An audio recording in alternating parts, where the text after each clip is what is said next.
Jæja, Dúi, til hamingju með frábæran sigur, fyrsta sigur Þórsara í vetur í deildakeppninni. Já, þetta er gífurlegur bara léttir.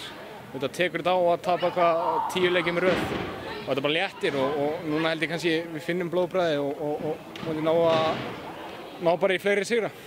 Já, þið hafi verið nálægt sigurum í 2 síðustu leikjum, raun á móti KR og Val.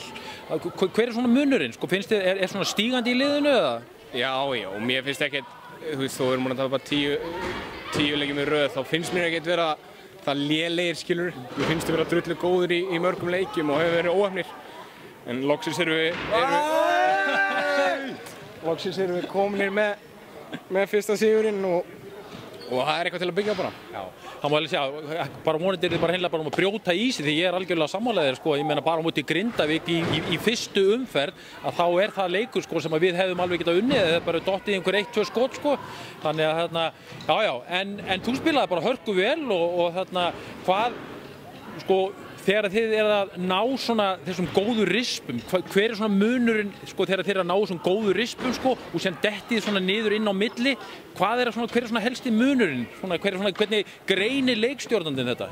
Já, þú veist, svona er körfubolti, þú getur ekki verið á 40 mínútur á fullum hraða og spila glimrandi verið í 40 mínútur, þetta kemur ups and down í þessu og við erum að finna bara það sem við erum að gera vel og halda áfram að gera það og bara finna taktinn og við gerum það mjög vel í dag.